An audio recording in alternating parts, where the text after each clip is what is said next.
Hello, in this video I will focus on the last update that we had yesterday on the 22nd of March. This update introduced some new things and had some interesting changes.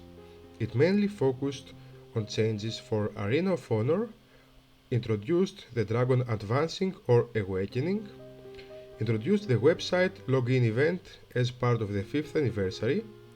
It promised the return of Rylor's Trial and also focused on some minor changes on Glorious Battle, Return to Westeros and Wildings Siege. I will focus here on the major ones, not some minor changes, one by one. First of all, we had some changes on the dragon system. I will make a more detailed video for it too, but let's discuss now some important things. It introduced a couple of things. The Dragon Steel Codex, where we can get additional rewards based on the steals we get. It does not count steals we got in the past and used already, only what we have or what we will get, and it has basically 4 categories. One category for gathering steals, that based on what you have, on what quality you have, you get some more gifts. We have these 2 categories, the Dragon category and the Army category, that is basically focused on the ancient steals that we get from the Kingdom Celebration event, and the troop stat skills that again give some more gifts based on the steals that we have and the different qualities. It is nothing more than that, nothing more than giving some more gifts based on the steals that you get.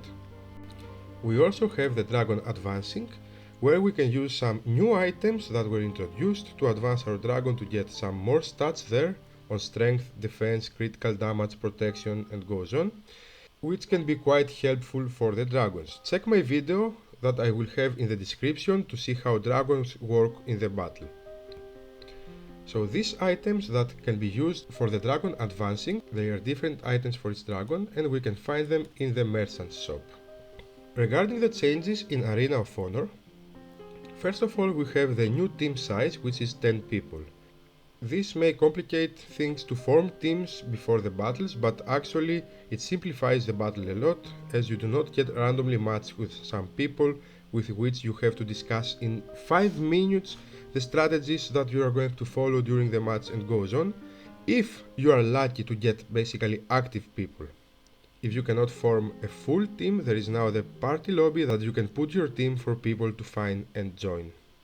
I do think that it is better that way, because you can form the full team as you want based on the accounts that you need on infantry, spears, cavalries, to distribute your troop types and rally leaders as you want. We also have the commander feature that it was introduced. By default, each faction will have a supreme commander, I guess it will be the one forming the team, and the supreme commander can appoint other members of the same faction to be commanders. All commanders, including the supreme one, have the following permissions: recommend buildings to be constructed, recommend a buff effect to be applied, set the faction combat level, select buff effects for altars occupied by other members, and construct buildings on strongholds occupied by other members. It's basically a very good change, because we actually now have officially the shot caller and the commanders that help the shot caller on different things. We will see tomorrow, but probably this way it will be much better and much easier to handle things with this. It really transformed this to a very nice event, I think, and someone would say it becomes a better AC. With this update we also got introduced with the website login event. If you click here, then you get redirected to the website for the 5th anniversary party, where we basically have 3 categories.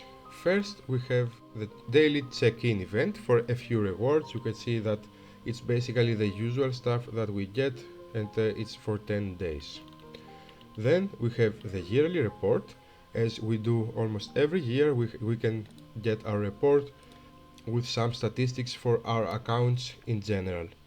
Opening the report, I can say that I was actually surprised with the number of troops I have trained during the game. It's quite much, but yes, of course most of them are dead in order to get my merits. It sadly shows the merits that are reduced and not the historical merits. I would expect it to show all the merits that you have gained in the game, the historical ones, because it's basically a report for the history of our accounts. Below the yearly report we have the limited gifts, which is basically an avatar and a new castle skin.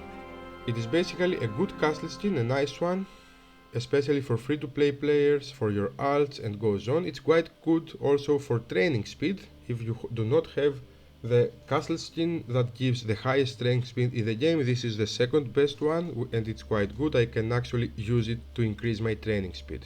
Also, it has been reported to me that there are some problems at some times in this screen that can be shown like this, depending on the resolution and your browser goes on.